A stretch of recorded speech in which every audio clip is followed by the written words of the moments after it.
also out... Thompson. Exactly. So it's Thompson like does whatever he it's one of wants. those things where like he is a two-time TI winner, but at the end of the day, everybody knows that he's a mad scientist. Everybody knows that this guy is cooking some shit, and whenever he like pulls something out, everyone's like, maybe it could be good, but in a slightly different variation and much more of these stock standard teams. Yep. It sort of reminds me of the days when S4, not S4, Ice was at the top of the world from the off lane, and nobody else knew what Ice was doing. You were like, yeah, that's good, but that's an Ice build. So Thompson, we will see this new tick. Omni Night Mid. I am ready for this.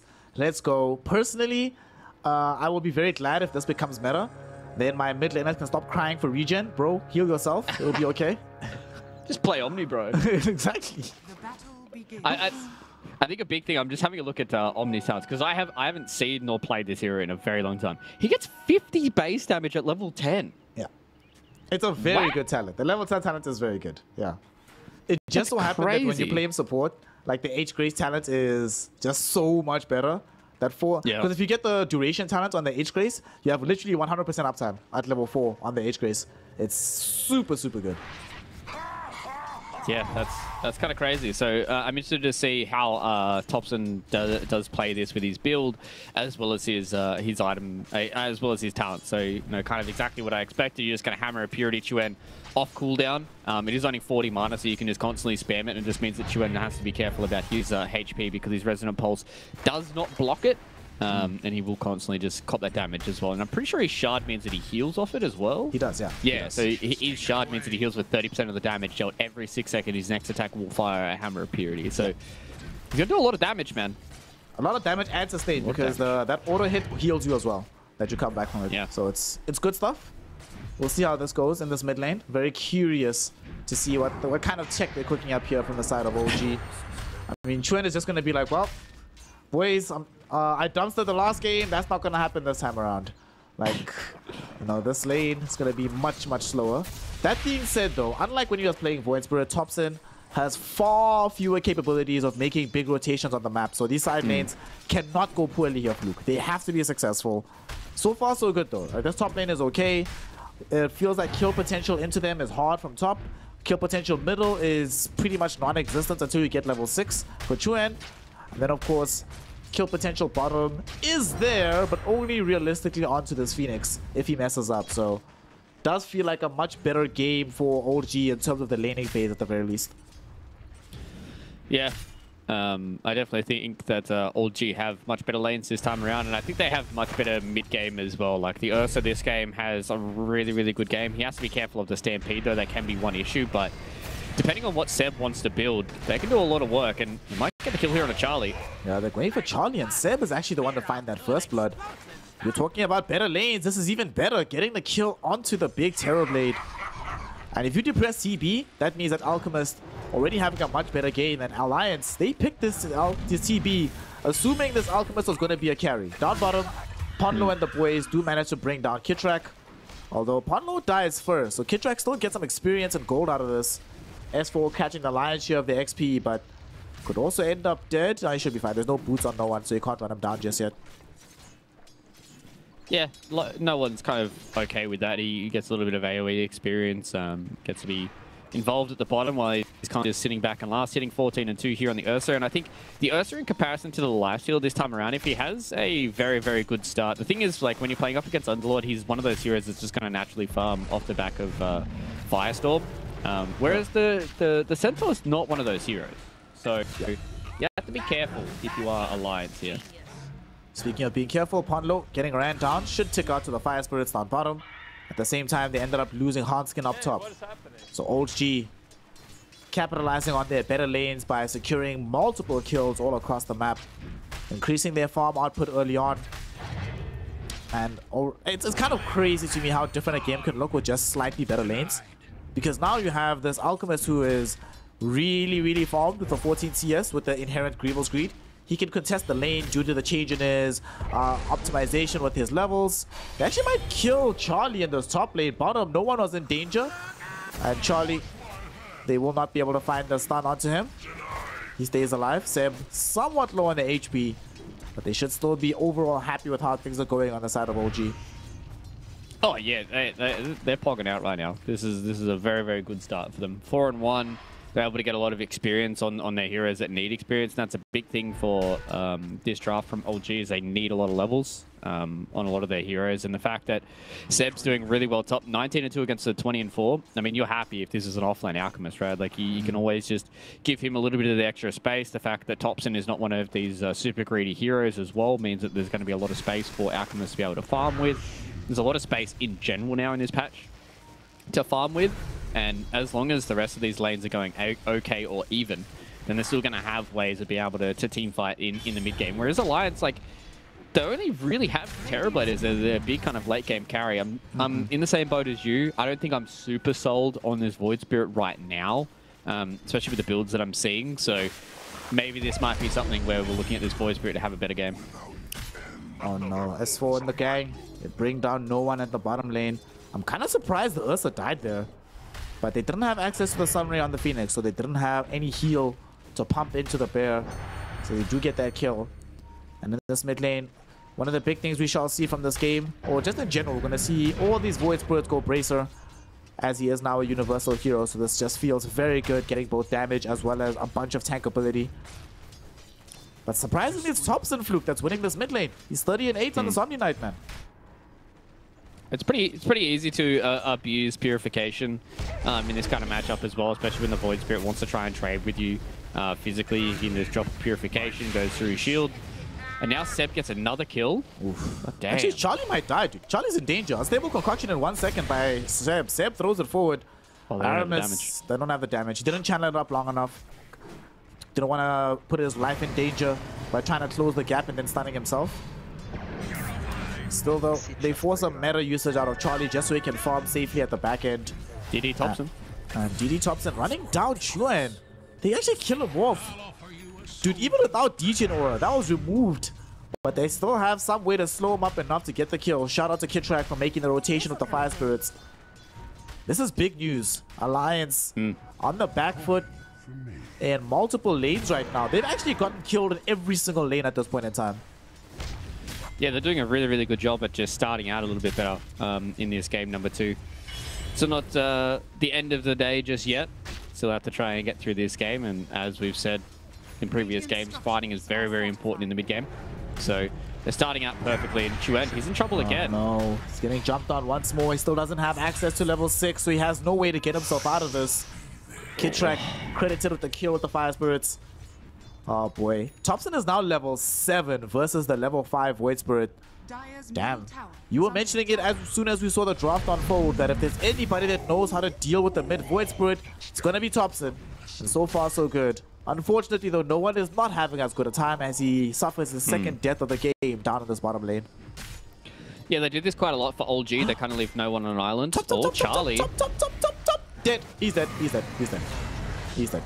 Oh no! This is a very rough start here for Alliance, and this is what I talked about in between the series, right? Is about what does Alliance look like if they don't have like 7k net worth lead at 14 minutes into the game, and they are a little bit behind. They're not crazy amounts behind considering they are up against an Alchemist, but these heroes and this team OG, they're going to start to run over Alliance, and they're just going to try and play in their face as much as they can. And you have a Silencer Sam as your 2 supports. These 2 heroes do not like getting run at.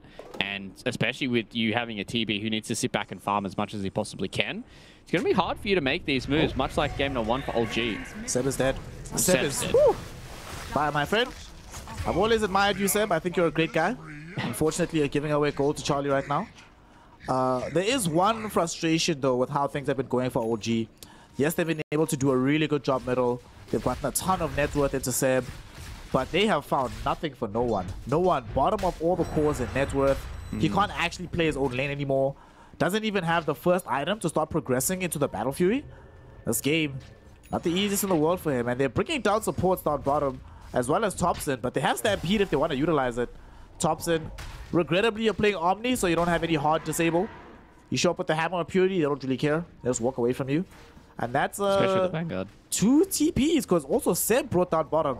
This is huge because now Charlie can actually play in the top lane. Fortunately, they have a twin gate though, so he can come back. And they might set up for a kill onto Charlie. They're chasing him right now. Can they find the vision for the start? The vision. He throws it onto the illusion, but it's not going to save the life of Kitrak, who's going to die to the Metamorphosis damage. And now Silencer here as well. They pop the Stampede. Don't want to close the gap onto Seb. He's channeling another stun, but it won't save his life. The illusions will help beat you down. And Charlie will be credited with that kill. Aether Remnant doesn't connect onto the Rubik, who will be allowed to escape. The same is not going to be true for Ponlo down bottom, who will end up losing his life. But OG, they want more here. If they can at least kill off S4, it'll feel like a normalized fight. He doesn't have Stampede anymore. He's already popped it. Oh no, no way. He's going to TP out. He's taking advantage of their lack of disables here, Fluke. And he's out clean and clear. They got their kills. They got their escapes. And they feel so much better about this game on the side of Alliance. There's TP forehead. And this is one of the issues that I have with OG's lineup is they have Telekinesis and they have Unstable Concoction. Now, these the two spells they have to cancel a TP this time around. Maybe we might see something along the lines of like a Rod of Atos somewhere down the line for OG, but currently the way that it's going, they do not have that. So it is very, very easy for S4, who is a very tanky boy, to be able to stand and fight. No one. He's in trouble again. Yeah, there's some danger here for this Ursa. He's got double edged up. Ponlo chasing him down. There's the Frostbite. There's the kill. Oh, no. This is not how this is supposed to all be going here. And it doesn't really help you when you're getting so much on your Alchemist. Your Omni's doing okay, but your Ursa, the hero that's supposed to supply the physical damage here, not able to make any meaningful progression in this game. He at least has the one item towards getting his Battle Fury, but it's only the one. Still a long way for him to travel here. And the Cornucopia doesn't feel like, honestly, getting Cornucopia, it's not the same as having Perseverance back in the day. It doesn't feel nearly as good in terms of like, okay, at least I have this if the game is going very poorly. Yeah, you do get 7 damage out of it, so it's not, you know, it's not the worst, but it still is very annoying that it is super far behind right now, and he needs a lot of time to be able to come back into the game. And also, Seb's not going for like a carry build on this Alchemist. He's going Guardian Greaves, Glimmercape, Blink. Okay. So much more of a utility Alchemist. So a lot of the damage is kind of going to come from like Thompson plus the Phoenix, I think. So, I mean, even if no one does get some space, he still needs to be their damage dealer. And I guess that's a one tick towards OG is they had a game plan with this Alchemist to be this kind of hero. And the way that the lanes are going, they're not changing their idea, but I mean, they could run out of damage pretty fast, especially if no one goes down again bottom. I think that's inevitable, whether we like it or not. They've triggered the global silence. Oh, Ponlo doesn't frostbite him before he gets off the Earthshock. So he is able to escape here. Okay, a little bit of a misplay coming in from the side of Alliance. They even triggered the global to make that happen. So that should have been a kill, but they don't find it. They might be able to bring down Thompson, however, as he did walk underneath an Observer Ward. But they're just going to spend some time farming. Also, if this game ends and Omni Knight, I feel like no matter what the context is, if Omni Knight is your highest damage dealer in the game, you've got problems. That just shouldn't be happening. Again, S4 just TP's out. He understands that there's no way for them to cancel his TP. Chuen, though, he's the one that's in trouble. He should be fine here. Gets the Astral Step away after the Dissimulate. Ponlo actually freezing fields and forces out a Supernova from this Phoenix. But Charlie, he's the one that just TP'd in. He has no help behind him. Hanskin has already popped the Global Silence. So Charlie, he's just gonna die. S4, though, comes in to reveal the Blink Dagger, jumping in onto Kidtrack. But they won't be able to find the kill. Chuen almost dies to the Arcane Curse. He just survives on 18 HP. Woo! Close call. But he does manage to survive. If there was one more point into Arcane Supremacy from the Rubik, that would have actually been a kill. But he got very, very lucky that Aramis is only level 7 rather than level 8. Yeah, that was very spicy there for Chuen. And you can see that the Void Spirit's still having issues at surviving in this game. S4, Preston picked up Blink Dagger. Probably not the hero you want to be going on here, buddy. He wants to try to get the deny on the tower. He will be able to do so. They pop the Stampede as well, going back onto Thompson, but it gets stolen away. Aramis on it on this Rubik, and they manage to kill off the Centaur. Chuen dissimulates in 1 second. Triggers it off. In which direction is he going to go? Not far enough away. Nice reflection from Charlie. As they turn onto Thompson with this right-click damage, they will be able to bring down the Omni. Seb, though, finds 2 heroes with the stun. Unfortunately for him, Ponlo is here with the freezing Frostbite to get onto this Alchemist. Will he escape? Another Frostbite holds him in position, and they just kill him off. Ponlo. Oh, Chuen said. Looking for another freeze. Chuen does end up getting brought down by the Fade Bolt from Aramis. But Aramis will pay for this with his life as well. They go 3 for 1 on this one. And Alliance finally get to punish OG because it feels like for the last few minutes, OG has just been toying with them, but they finally find the strength to play back. Yeah. Really nice little TP there from Charlie to be able to come into that fight. Pop the Metamorphosis, get himself a couple of kills, get him involved in a couple of kills as well is very important for the Terrorblade. As Dragonlance Yasha build up, I'd imagine you're just going to be going directly into the Skadi from here on out and then start to become a very hard hero for them to deal with. We haven't really seen a full 5v5 just yet because no one still has to be on the farming duties.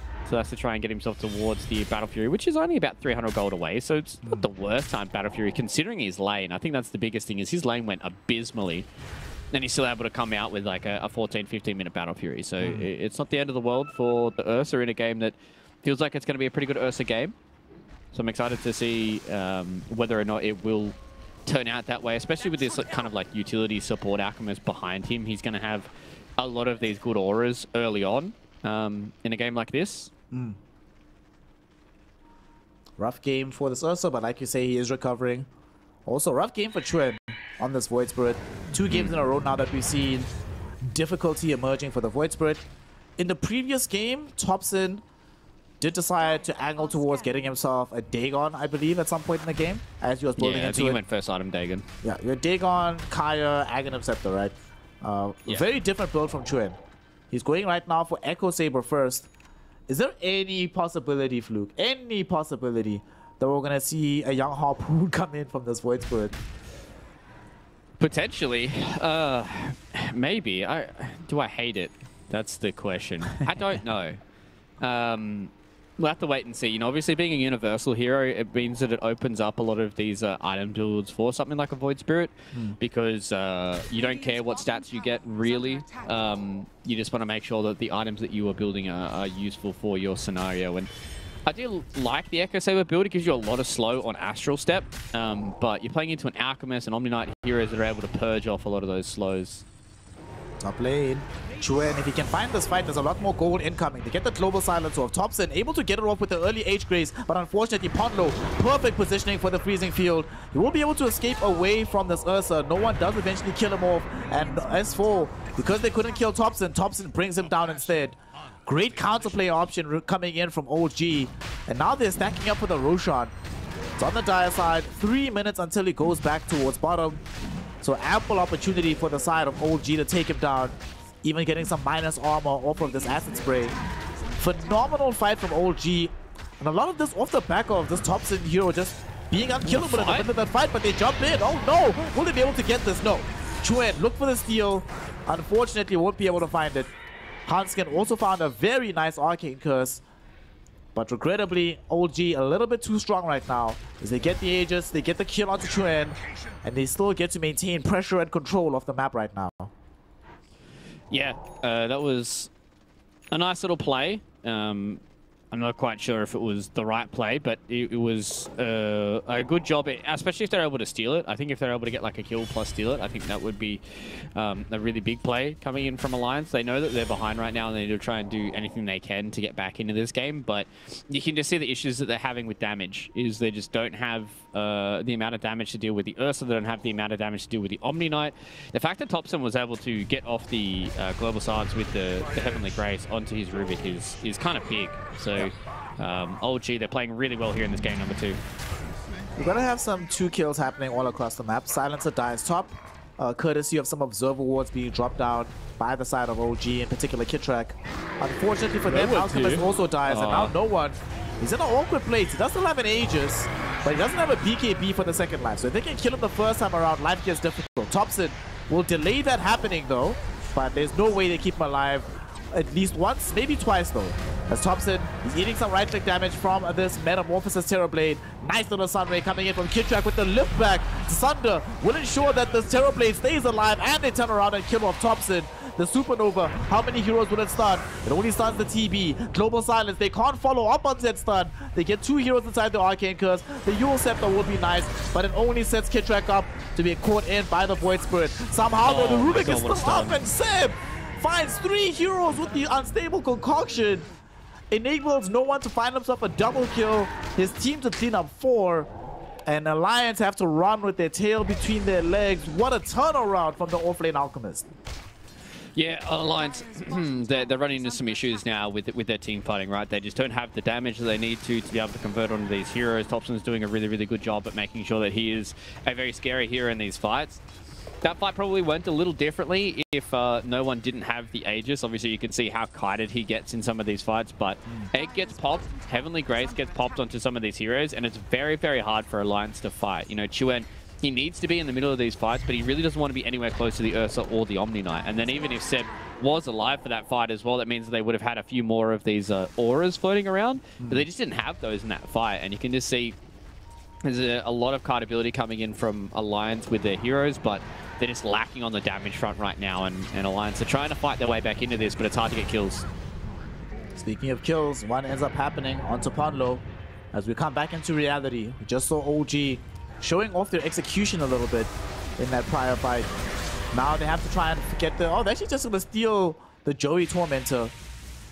So Joey Tormentor stolen away. Phoenix gets an Aghanim shot. It's a huge deal that this is a hero that gets the shot. Supernova now has a Sunray without having to expend or cost yourself. OG, man. Showing us what they're made of. Game 1, difficult for them. We mentioned want to see them play heroes that can make more happen on the map. And they took that to heart.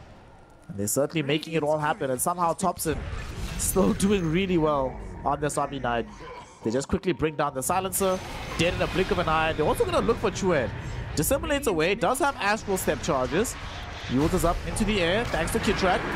Does he get the first jump away? He does. But here comes the jump in. Ponlo with the freezing field being covered by the buyback Global Silence. It enables them to bring down both supports, but they want more out of this. They have one more Astral Step charge, and they disseminate Aether Remnant combo in 1 second. But they don't want to jump too far forward though. They don't have enough vision to confidently make that assertion. So Alliance get 2 supports off of this, but this is not cheap for them to be able to pick this one up. And if I'm OG, I still feel okay with these set of events, even if I end up losing my 2 supports. Yeah, they still are able to keep no one alive. It was a buyback and an ultimate used from Unskin as well. One thing now is Charlie has the Skadi, so these fights are going to get a little easier for them. Chuen is still really struggling to find any course of item this time around. He's going to go for an Orchid.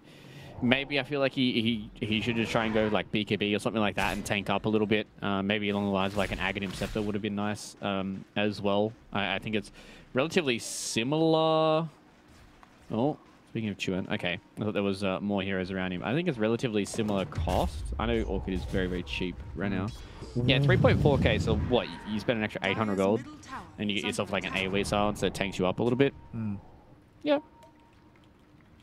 mean, it's not bad, but they are definitely having issues fighting right now. You see, a stun goes out onto S4. It literally came at the last second of the unstable concoction. They should be able to kill him off very, very easily. They take the tier 2 tower. What's hilarious is that if he stayed in the trees for literally half a second more, he doesn't die. But you poke out, you get killed. Dota 2, game of margins, what can you do? And this is going to be the tier 2 tower taken away. And a BKB for Ursa, fam. It's just arriving in now from the courier. Yeah, they're starting to get their big items, right? Like Seb's got his double auras online. He's going to get close to a Blink Dagger very soon. Probably just farm up this creep camp and he should have it. What's Thompson got? He's got his own Echo Saber with, you know, half a BKB done, so he's a little far away. But, you know, the fact that Kitrak got himself a shard means that his egg is going to be a whole lot scarier than what it used to be. He's got Yules to be able to get himself out of Global Silence as well. And Aramis is getting close to a Lotus Orb, so he can help some buddies out as well. So there is definitely a lot of items that are suddenly going to come up here for old G. Did they take their own Tormentor as well? Yes, they did. So Rubik got his shard off the back of that as well. So they've got the shards of both their supports. They've got the items starting to come up for them now. But it's about if OG can win these fights convincingly, because Alliance, they definitely have good ways of picking them off with, you know, a Terrorblade with the Skadi now going in towards the Nullifier and all that kind of stuff. So they definitely have ways of picking them off, but LG, they've shown us so far with this net worth lead, they are very scary when it comes to team fighting. Yep. We're going to try to bring down Ponlo. He should be fine. Okay. There's no Basher, and there's not that much damage out of the Thompson Omni Knight. By the way, this is surprisingly enough his third Omni Knight game. The last time he played Omni Knight was in 2021, January. So he's played this before, has yet to win on it. Okay. So a win here would represent not just something interesting and new for this particular patch, but some new history being set for his professional career. As his team stacking up to try and control the area down bottom so they can secure this tier 2 tower. Make sure that they have control of those wisdom runes when they eventually come up. What's really scary for me though, Fluke, is the fact that their lineup on the side of OG, despite having won so many successful team fights, are still fairly lackluster when it comes to bringing down objectives on the map. It's only really the Ursa that wants to post up and hit these things.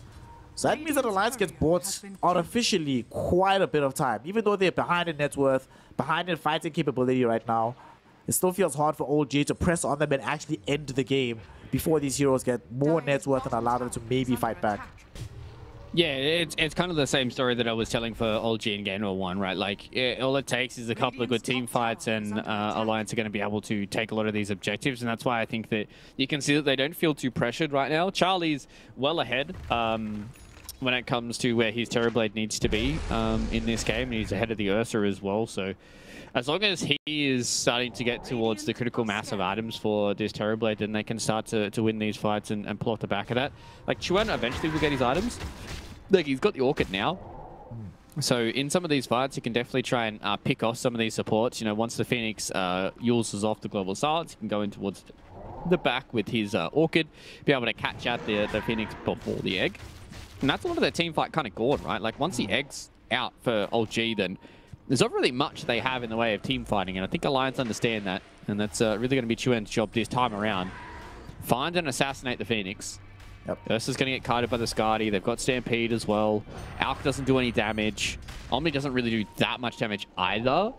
So it's all about making sure that they kill these big team fighters as well as kiting around the Ursa. Right now, no one's Ursa uber farmed. Just farming away. He's about to get a Basher coming in off the courier as well. So a massive risk to anybody that comes across him. Definitely the strongest hero on the map, despite not having the most net worth. But Alliance, they're going to smoke up. They do have a scan if they want to trigger it, but it's going to be too late. Dude, this is actually so sad. They smoked up to try and catch OG when they were still farming in their own triangle. But they didn't get there in time. So as a result, Roshan goes the way of OG.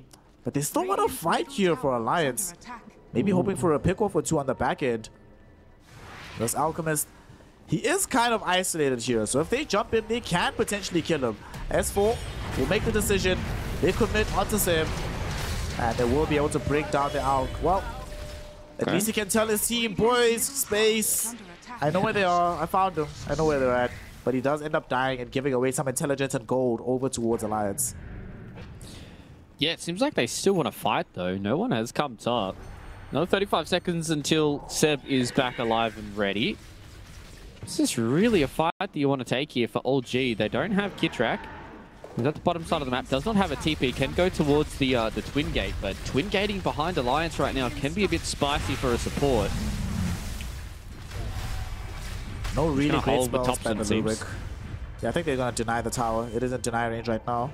But they might try hold and force a fight in this area. I mean, this tower means nothing, right? So you don't care that much, even if the enemy gets the gold off it. And they're chasing. Last time around, they found themselves getting picked off after Alliance clocked the fact that they didn't muster a full team retreat. Looks like Alliance is very cognizant of what just happened in the top lane as they retreat en masse, get as far away from that area as humanly possible. Might still get caught here. Seb can trigger the Unstable Concoction, throws it out, finds the Void Spirit. Void getting lifted back. Do they find the first hit bash? Of course they do. Of course they do. No one presses his bash button and gets the kill. And that's a Void Spirit down and out. And they're not done just yet here, Fluke. They want to chase for more. Ponlo picks up a Wisdom Rune. And they really want him. But I don't think they're going to get him. Still, very big pick-off onto Chuan, keeping him still at the bottom of the net worth of all the cores in the game. Yeah, that's a little unfortunate for Chuan. Nighttime, he dissimulated in further towards the Alchemist, and he loses his life after getting a first hit bash, so that's a bit rough, but if you're Alliance, you're probably going to be sitting back and not wanting to fight them anyways. right now. It just means that Chuen isn't able to have that sweet farming time. So Charlie's getting towards this scary point of this TB. He's got the Nullifier. He's going to have a Butterfly very soon. No one is eons away from an MKB, so they're really going to have to struggle to try and kill this Terrorblade in these fights. They will have a Radiance on their Omni Knight in a decent amount of gold, so maybe that's their way of dealing with the Butterfly. But I think Charlie, as long as he can able to play himself away from like the Phoenix Egg, and you know, if Chuen's doing his job to be able to catch out the Phoenix, then Charlie's in a good spot. But OG, it's about when they want to start to execute their plan, right? Like, when do they start to feel like they're strong enough to post up and be able to get rid of some of these tier 2 towers and maybe some more of the objectives on the map? Because as you said, it's only really the Ursa is the one that wants to start hitting these buildings, because your Alchemist is much more. If Alchemist wants to play in the back with his Blink Dagger, so it's going to be hard for them to close out this map against Alliance, especially when Tormentors are coming up soon, I'd imagine. That's one thing that I'm kind of annoyed that Valve didn't add, is like a UI thing about, when the Tormentors are going to be back up. So now one appears, and they should be able to get through it. Yep. We have one up on the Radiant, on the Dire side rather. Radiant one should be up just afterwards, right? Yeah. Should come fairly shortly as well. We are getting some big pickups on the side of OG. No one is building in towards having this MKB so that they can deal with this Butterfly that will eventually emerge. And I do like that Seb is going for a Heaven's Halberd, because he knows that the Terrorblade really hates playing into any kind of evasion. And he hasn't gone for BKB just yet, so you put this on him. That's a significant duration of the fight where this hero does nothing. The Illusions can still have some influence, but they'll have influence on other heroes, not necessarily on the Alchemist. And speaking of the Alch, almost got himself killed off down bottom. S4 cannot find the jump with the Hoof Stomp. There will be a telekinesis from Aramis, but he doesn't want to go all in. Chuen though, he'll go all in. They pop the Global Silence, they bring down Aramis. But this is just a support kill. No one pops BKB. He's taking some damage in from this Metamorphosis. They really want Charlie. Charlie gets himself stunned up. Charlie, can they help him out? He has Thunder in a couple of seconds. Nice freezing field from Ponlo to kill off the Phoenix. And they're still chasing Charlie. The Thunder's up to survive the middle of the fight. In the meantime, though, Thompson pops his own BKB, trying to make magic happen as they kill off the Silencer. His BKB is about to finish, though. Dragged back in by the Aether Remnants. Oh, no. That happened literally as the BKB went down. And as he dies, the fight options for OG end with him, as they have to bounce a hasty retreat. The Aegis will expire, but unfortunately for OG, there's a creep wave coming in and a meta Terrorblade, so the tier 2 tower will almost certainly fall after this. Oh no, meta ended, never mind, they're gonna run. Yeah, they're just gonna try and secure some more of these objectives around the map. As we said, Tormentors are up. They should have a good space, at least being able to clear out some of the wards in their jungle and really trying to get their lanes back under control. That was a 16 fight, though, coming in from Alliance. Whether they played around that, they understood that they just cut out the Ursa, kill the Phoenix. They killed both of the supports. Chuen went directly in onto Aramis, was able to take down the Rubik. And then Kitrak, he got caught by the second initiation with the Blink Hoofstomp coming in from S4. So Alliance, they're doing a sick job right now at really out-team fighting OG in these previous fights. No one just was not able to stick on the Terrorblade at all. And if you're just constantly force-stuffing away from the Ursa, it's kind of what I said a bit beforehand, right? This Alchemist, he's not a carry. Like, he's not dealing the damage. So he's not the one that's like going in and being like, oh crap, I need to get away from this Alchemist. You're much more like, Ursa is the end-all and be-all of their like kind of physical burst for this Terrorblade to have to be worried about. So as long as he's like constantly getting the Skadi debuff on the Ursa, and he has a lot of force stuffs and the Bob coming in from the Ponlo and the Crystal Maiden, he'll be perfectly fine. And as they're just not fighting into Egg, as long as they're not fighting into anything that the Rubik steals, Alliance are going to have much better team fight because they have that Blink initiation coming in from the Centaur. S4 Centaur, we saw this in the prior tour as well. It was much, like in the prior tour, it was kind of crazy.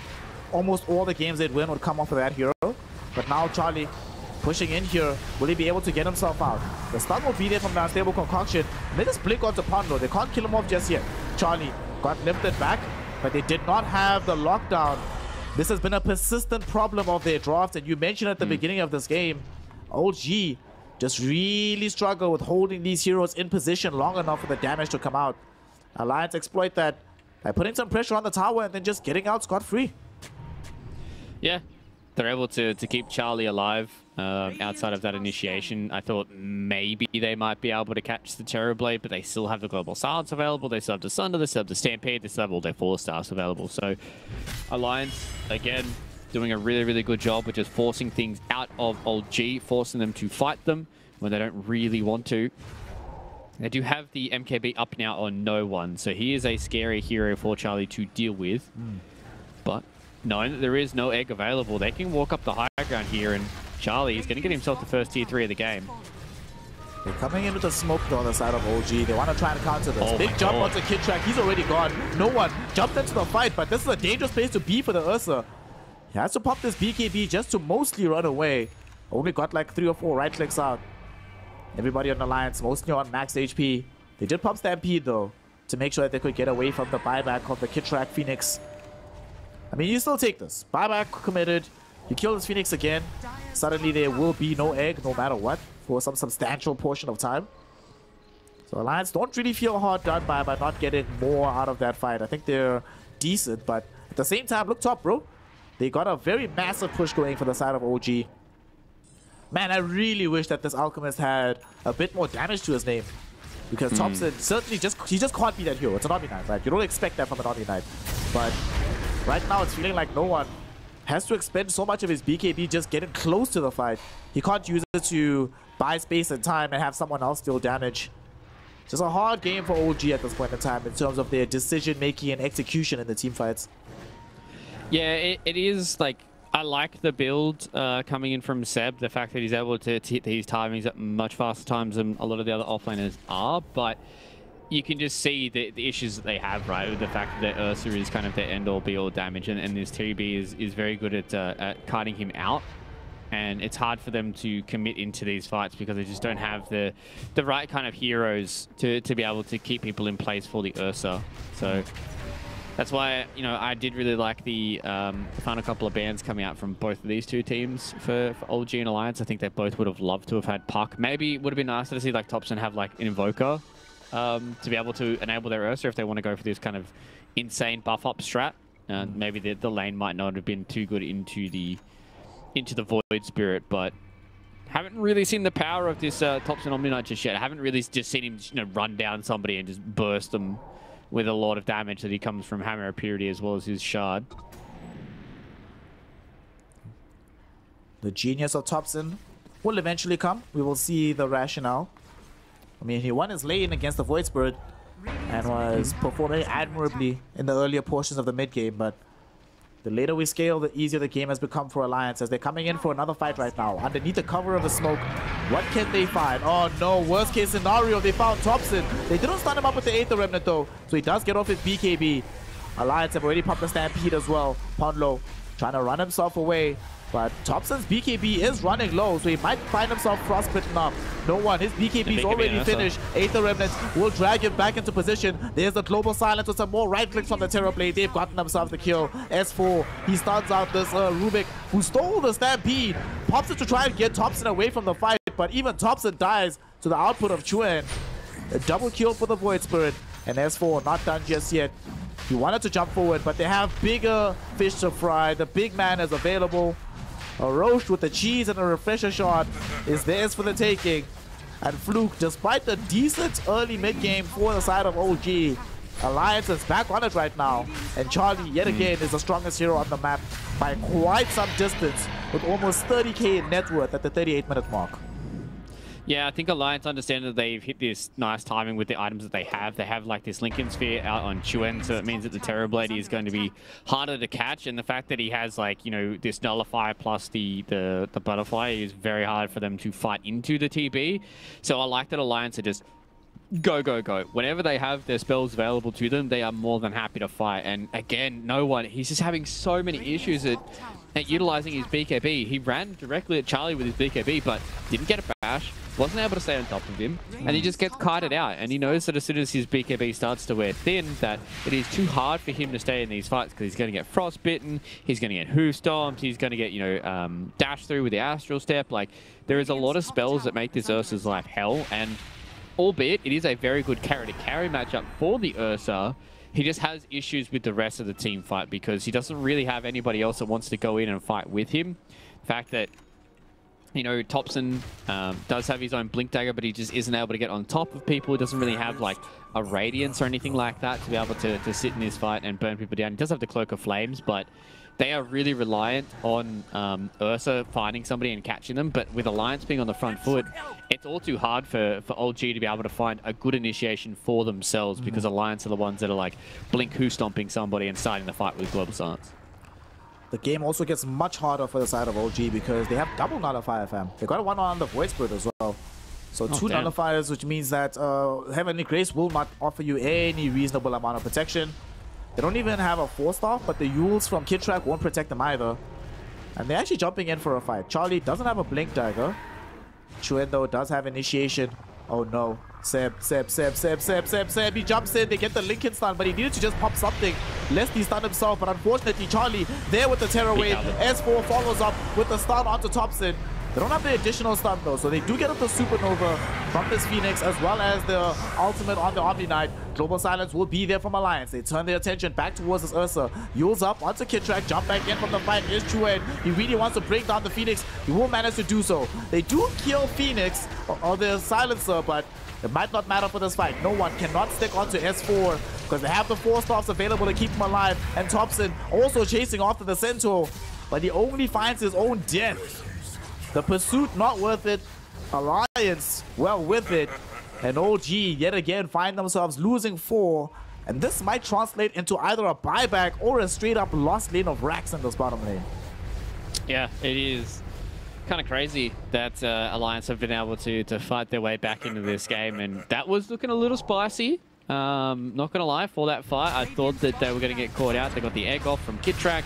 They're in a good position. They didn't really get caught out all too much by the Global Silence, but it was just a good disengage coming in from Alliance. They're able to just pull back.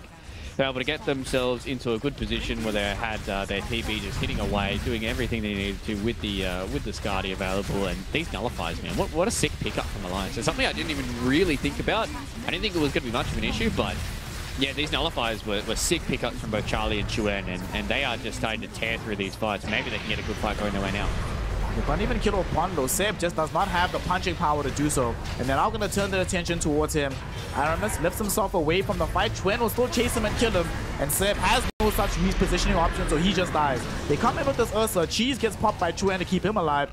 But Charlie almost loses his first life. Still alive. 4 stops away. Glimmer Cape on. Somehow they can't even kill this Terror Blade. Life number 1 is still very, very healthy from him. Chuen can easily get himself out of the fray as well. And those were buybacks committed to try and get this kill onto both No One as well as Aramis. And they don't find anything. Like, I feel if you kill Pondlo after 2 buybacks, that doesn't even count as a victory for you. You feel like you've definitely just put yourself behind. Yeah, I mean, they've been behind for like the last, 15 minutes, I think, here for OG. They just haven't been able to convert any of this net worth into anything. And now this game is starting to get very, very difficult. Like, how do they kill TB? Like, he has Sanj Nyasha, he has a Butterfly, he has a Scardy, he has Aegis now for 30 seconds. Like, S4 is extremely tanky with like a Crimson Guard and Halberd. They've always got Stampede to be able to cover him. And then you have to try and kill Chuen, who did go the Harpoon, by the way. Does have the Harpoon ready and done. So, very excited to see what that's going to look like for a Void Spirit. Oh no, well, they jump right now onto this Ursa. The Global Silence is committed out right now. Nullifier onto the Rubik. They do end up finding that kill. They really wanted Ursa, but they're just going to leave him alone for now. Topson jumping forward. There's a Supernova as well, dropped by Kid Track. Can they hold these heroes in position long enough for it to pop? Charlie, beautiful Terror Wave to send the heroes back just before the Supernova would come off. So even if it did stun him up, there'd be no potential for a follow-up. Excellent play from Alliance.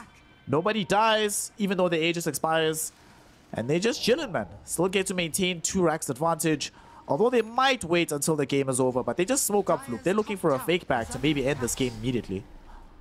Yeah, Alliance, I love the killer attitude they've had in this whole series, and I think that's something that maybe they may have lacked in some of the other series, is like kind of going to the throat. And that's exactly what they're doing right now. They're super far ahead. They want to get these kills. They jump Topson. They get him with the Nullifier as well. There will be no H Grace for you, my friend. Nor is there any buyback. You're right. He is 1,300 short of buyback. He bought out completely for the overwhelming blink. So now the only big team fight spot they have left is Kid Track with the Supernova. He had to pop the refresher orb that he just picked up just to try and make this happen. Seb channeling the stun, throws it onto some illusions. It will stun up both the Terrorblade and the Centaur, but it doesn't threaten them away from that fight.